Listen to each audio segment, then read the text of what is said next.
For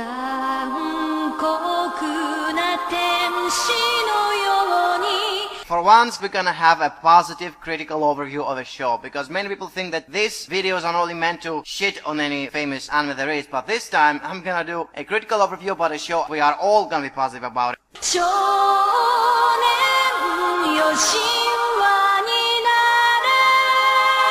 The main character goes to the city and he witnesses this monster attacking, and his own father tells him, "Get in the robot, Shinji, and you must fight this monster." And in the beginning he says, "No, I don't want to do that, Dad, because I'm a normal kid. Why should I do it? Don't understand what's going on." I can say that the most direct influence is Gundam or Ideon. First episode, this random youth finds a robot, he goes in and he uses it to protect his family, his friends. Only in this case, he doesn't really do it because he wants to. He's forced to do it, not by the monsters or the invading army, but by his own father, whom he doesn't even like.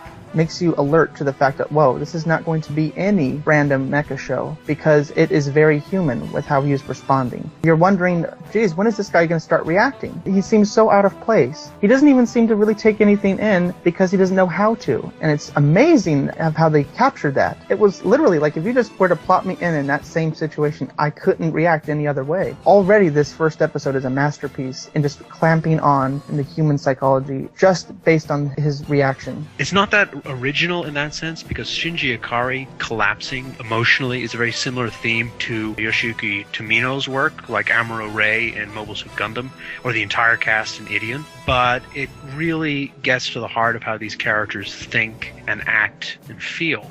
And I think that's really what makes Evangelion a great show. And as interesting as the mythology stuff is, and as the gratuitous references to Christianity is, that's more incidental. You know, mixing up mythologies in such a random way is not really something you can credit it for. And this also makes a contrast with the classical mecha genre where, it begins, some scientist is creating the super robot to fight off some alien invaders, and you find some youths who, of course, are going to protect Earth, but in this case, it's all negative. It's like, why am I doing this? I don't even understand what I'm supposed to do it. With a lot of the protagonists of a mecha anime, going back into the 1970s to the Go Nagai stuff, he's connected to the mecha via his father. His father is often the inventor. He kind of gives him this thing, and he usually dies conveniently. So the son has to follow in the dead father's footsteps. What Anno does is a little subversive. He doesn't give him a dead father. He gives him a distant father. He gives him a father whose approval he so desperately wants and doesn't have. That was actually not even the first time it was used. If you go back to the very first mecha, Astro Boy, you will see that it begins in the exact same way. It feels like Neon Genesis took the original show ever made in Japan and just revamped it for a new generation.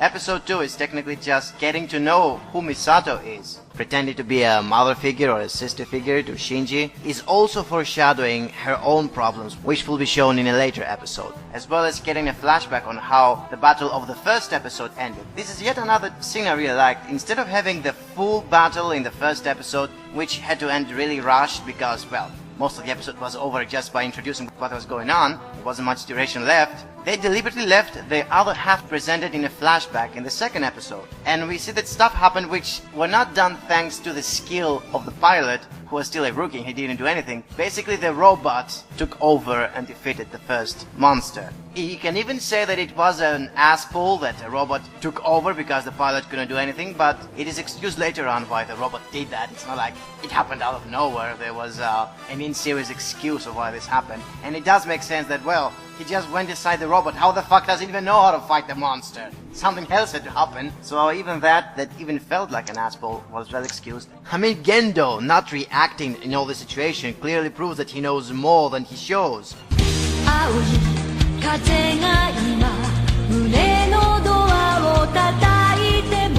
The third episode is basically Shinji acting as a transfer student to his new school. And boy do I hate transfer students in anime. Fuck. It's like they're always used as an excuse to bring chaos in a normal situation, but in this case, even that is subverted because the world is already in chaos and he's a nobody, so it's not like the hacks super teenager with the secret past that go into the new school where everything's happy and cheery and all of a sudden supernatural stuff happen. He's just there as the normal guy trying to fit in. Some of them actually hate him. Instead of saying, whoa, you're the hero who saves the town, some of them actually hit him and are violent towards him because, yo, you damaged our house, you sent my sister to the hospital. I like that because not many shows are gonna mention that your battles are damaging property and are killing innocent civilians. That's one of the biggest problems with a lot of mecha series. They can have deaths that go into the millions without apparently affecting the characters. Here it's not even a death, it's an injury. And it's the kind of injury that could happen in a construction accident. This is an element of realism which Evangelion, I think, shares with the much more realistic, comparatively speaking, series Pat Labor, that is willing to acknowledge if you have robots smashing through a city, there are going to be a lot of really angry people. Also, like Pat Labor, would be Die Guard, although it was done in the comedy aspect. And the episode ends with Shinji actually not following orders because he gets pissed with all that stuff. So once again, you see that he's not fitting in, not even by his superiors, not even by his own schoolmates. Toji and Kensuke's existence, considering how you need to have school, familiarity, these are the people where keep providing him constant feedback. They're indirectly teaching Shinji how to react, even if it's false. Every single episode thus far, he's been traumatized one way or another, further showing how alien he is to his own world.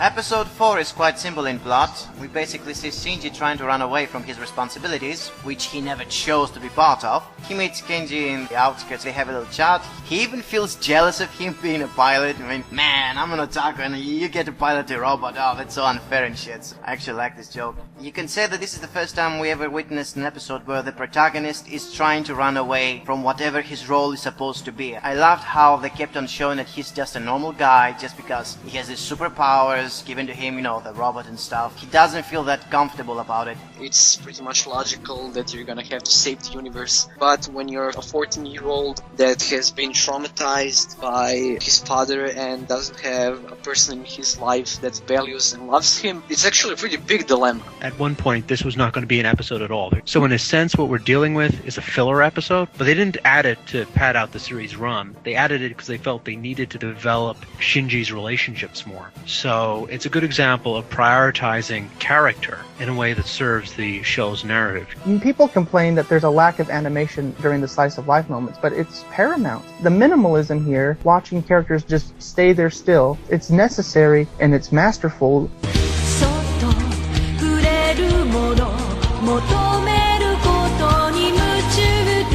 Episodes 4 and 5 are about getting to know who Rei is. Every character seems to be like fan service at first, especially the females, but as it goes on, you see they're far more than that. Because, well, it's an anime, and if you want to be the most sold anime ever, you need some degree of fan service. Virtually every female character has intentional elements of fan service. I think that's useful dramatically, though, because this is a series largely from the perspective of a 14-year-old boy, and what is he thinking about most of the time. The one scene that I always remember from these two episodes is when Shinji smiles at her, and she remembers Gendo's smile. We have never seen Gendo smile with Shinji. She has a much closer relationship to his father. Shinji is someone struggling to be human and not having any real parents. And Rei is someone who seems so unhuman, but she has a closest human connection.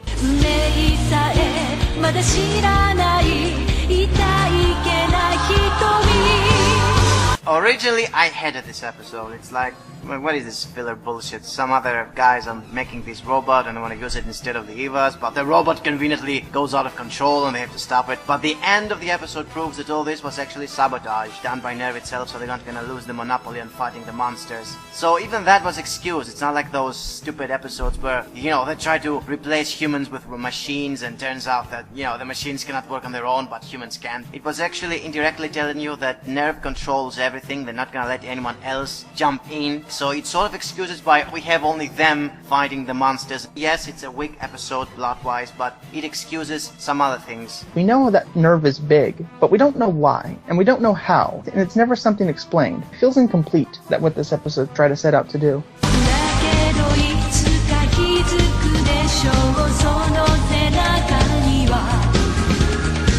Next episode is basically the introduction of Asuka.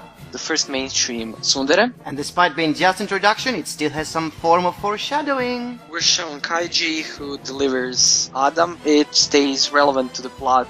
She takes no crap from anyone, and she adds a certain level of blind teenage anger. I mean, if you've ever been an angry teenager, you may have had a little bit of Asuka in you. Her more assertive identity is connected to her foreign identity. If Rei is a Japanese character, and I'm not saying that she's submissive because she's Japanese, but she very strongly identifies culturally as Japanese, Asuka is an outsider to the whole cultural equation here, and she doesn't have any time for anything she considers a little bullshitty, basically. You could say she's the inverse of Shinji. Shinji's introvert. He goes into himself. But Asuka is an extrovert. She projects all her problems at the world.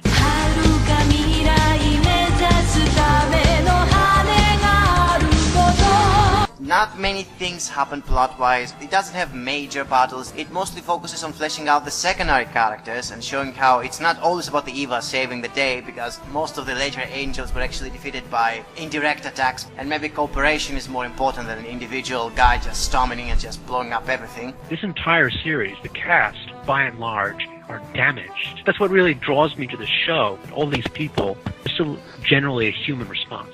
Yeah, it's nice how they don't treat minor characters as cannon fodder. They do something in this story. Like you said, here we get some bonding of characters. In these episodes, Shinji starts building up his own character. He gets some degree of self-esteem. We also have this weird love triangle. It was resolved in a really unconventional and pretty ingenious way. They killed Rei.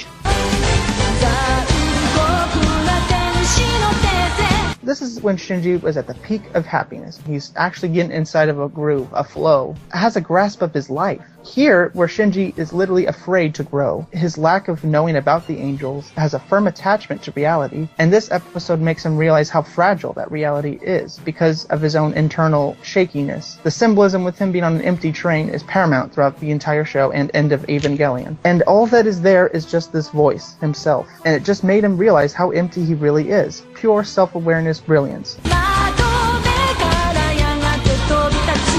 You think they're gonna introduce another pilot? But as it turns out, he gets almost killed in the very same episode. He becomes a pilot. This was a major shock. And although I remember lots of shows where some major pilots were killed, and this was the first time he has to be killed by his own fellow pilots. He's unsalvageable, you have to kill him no matter what you do. And even if Shinji didn't want to, they had that dummy plug system which was telling you, okay, if you don't want to do it, we're gonna do it anyway, so screw you, human factor.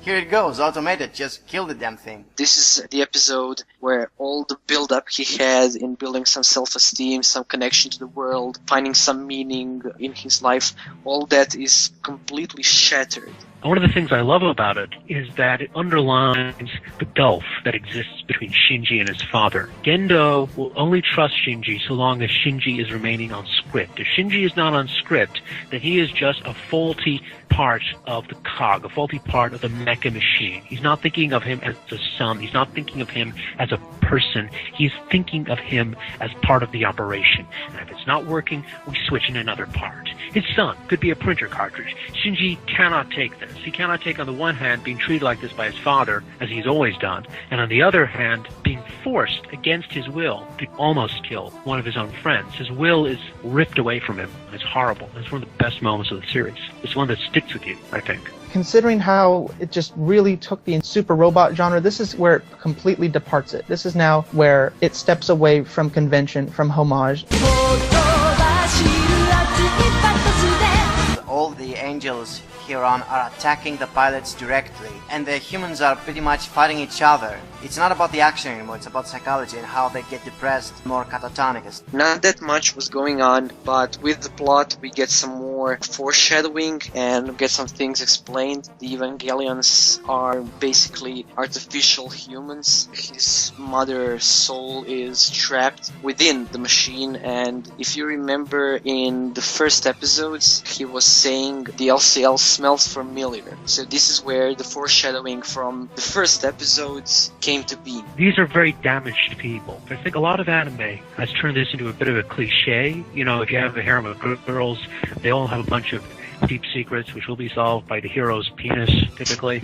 Like Planet and Canon and all that kind of stuff. But Asuka is so vulnerable and lonely, and she just pushes people away. Like, Shinji won't talk to people, and Asuka talks to people and is leaving her alone. One of the most memorable images of the entire series for me is her just sitting in the bath in that episode, and she's just lost. Now it's kind of become a mystery show at this point. Action takes a back seat because now all the action scenes are reduced to tests, so to speak. Do they still care? Do any of these characters really now care, considering what they're fighting for, when they now realize that it's not as simple as it used to be? Kaiji's very affableness I thought was kind of weird because of how happy he seemed to be in this very depressing show, only to realize why he was so happy. Because he knew what was going on all along. He had no need to be worried about anything because he knew how it was going to end. And it was brilliant to have this character treat reality as it was. He was watering watermelons when the world was going to end. He was so distant, and then that's probably why Shinji learned so much from him, because he had this kind of relaxedness. Basically, take life as it is, do something that you like, be happy when you're doing it. Very subtle, very indirect, and they definitely play a bigger part in the ending. And the fact that he died, he was like a source of life for every single character. It reminded me of the movie The Last Picture Show. It was mesmerizing. When we learn about Misato's past and how she didn't have a really good parental guidance, we know that she isn't trying to get close to Shinji because she'll think she'll fuck up. That's nice, but it's not like she's considering trying to better herself. She's perfectly fine with not trying to perfect anything. Yes, but that changed after Kaiji died, so it's a very nice example of using character deaths to bring forward development.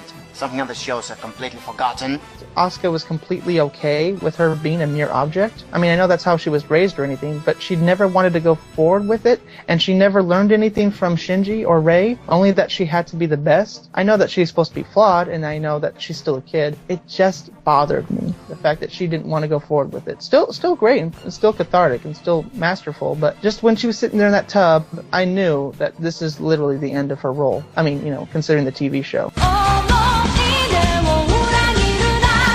The introduction of Kaoru, and he seems to be introduced as yet another pilot who's there to give new hope to Shinji. And fan service. Yeah, that too. I suppose you have to please the fangirls. This wouldn't be the most popular anime ever if there wasn't so much fan service elements. Whatever, it didn't last much. They really rushed this part. In the end of this episode, Shinji is forced to kill Kaoru, this time by himself, not because, some dummy system is controlling the robot or whatever. And this is the part where Shinji completely and utterly breaks. Makes a more direct connection with Shinji than anyone else in the series, and he dies at the end of the episode. He has his entire arc in 20 minutes, basically. That should feel rushed and abrupt, and it does feel a bit rushed, but surprisingly works. I mean, you could joke to some extent that he's yet another harem character, and there is that kind of sexual connection with Shinji. But more importantly, he's someone who is open to him, and he's someone who Shinji feels he can talk to. All the other characters, to some degree, Shinji has difficulty communicating with. But with Kaoru, it's immediate. And this one person, this one real friend that Shinji gets, more than any other friend, is the one he must kill. And that's just another way for the series to, at one point, give Shinji a release, and then to destroy him even more. The moment right there when he's holding it in his hand has to be one of my favorite moments in anime, period. Because it was just minimalism at its most poignant and its most gracefulness, because Shinji knows what he has to do. For the first time, his enemy was his friend, and it was someone who was purely honest with him to the very end. Even when he realized he was a villain, he had no bullshit with Shinji. He didn't try to lie to Shinji. He still respected and cared for him to the very end, and Shinji knew it, and he still had to make that choice. So it was genuinely tragic.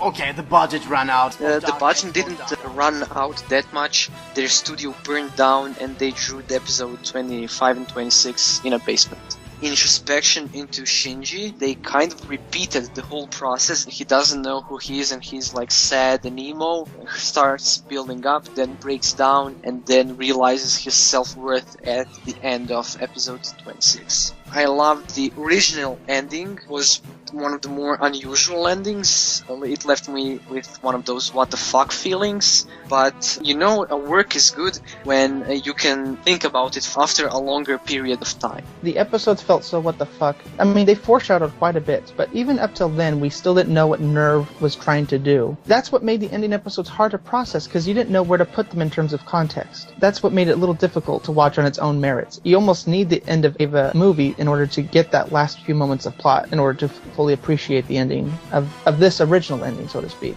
And then episode 26, he's looking at the points that don't make him feel painful. And then that's when the alternate reality comes in, and so many people don't even get to that alternate scenario. And it's so funny because it's deep. That's Shinji's own creation right there. He thinks of a rom-com. He thinks of a freaking harem. And it's funny because that's Gainax's future. But in any case, comes to terms with the fact that life could be like this because it made him think of this. And it made that congratulations moment just badass, just classic badass, because Shinji now is Gar. He's now a person. He's now a human being who's willing to embrace anything now. Plot-wise, obviously it's plotless, but, that can't be helped at this point. This original TV ending doesn't do anything else for the characters, the side characters. It's disappointing in that aspect, but at the end of the day, Shinji was the heart and soul of this entire show. It was essentially a coming-of-age show using a giant robot suit as dressing. Damn, you can't help but just want to pat this anime on the back and say, damn, thank you, Anna, and congratulations for making it.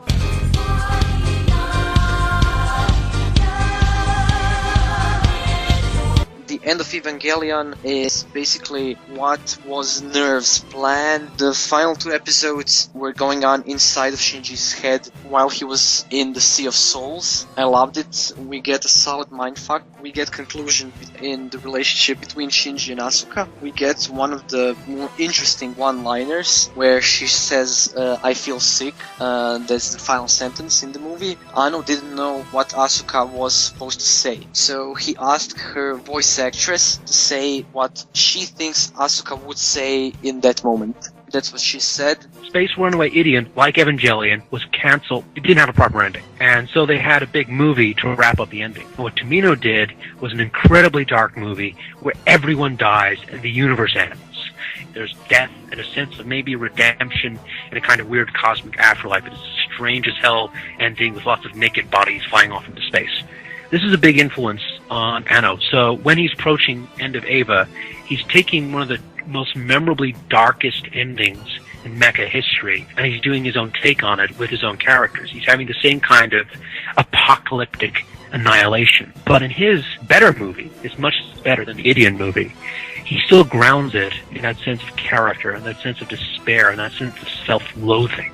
I mean, that great song at the end of the movie, Come Susur Toad, Come Sweet Death, which is so wonderfully upbeat until you listen to the lyrics, which are so bitter. And that's what Evangelion does so well. It mixes things that are upbeat and bitter, and it takes mecha traditions, and it just does Anno's own distinctive spin on them. So when we see Lilith taking on a sort of control from Rei, this is when it starts to get badass again. We've realized that Rei is finally starting to make a choice. Her connection to Shinji completely unique, separate from Gendo, to the point where she is going to destroy her own existence. She doesn't care because there's another one of her. And Asuka herself, when it comes to the end of Eva, I said that I feel like she's treated much more better here because now she has to fight. Now she's back to her old self because she realizes her mom does care about her inside the robot. So, yay, she knows that someone genuinely cares about her. And she's kind of thinking of Shinji. Well, at the very least, when she gets absorbed into Lilith like everyone else. I loved the last few moments of the ending. We are wondering, does she even know what Shinji's feeling about? Shinji's worried and he's afraid. That's why he's trying to kill her, trying to reduce that one last amount of pain. And then, you get that cool, cathartic, acceptance moment. And her saying how disgusting at the end,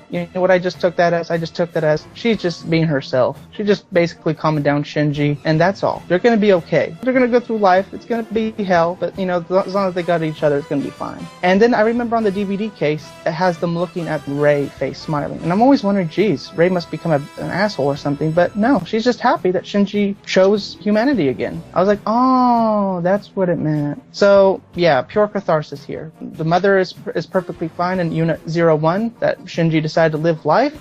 So she's going out in space, and I felt completely satisfied with this other ending. My take on Gendo is that he is someone who's not been able to love since his wife died. His affection for Rei is mostly because of her connection to his wife. If he has to end the entire universe just to get his wife back, he will. He can't love his son for who he is. He must go and get his dead wife. If that were the case, then why not just make a Rei doll that acts like his wife? He totally could have done it. Not good enough. Not good enough. We're talking about true love. True love will destroy the universe to get your real wife back. Gendo is a genocidal romantic. I love that guy. He turned out okay at the end. He could have been one-dimensional, but he wasn't. Thank God he wasn't, because then I would have hated the show. Anno's one hell of a director, and considering that he might be directing a Nausicaa sequel, there's really no one else better to do it but him. So here you go, a masterpiece of a show, but don't expect us to be positive next time.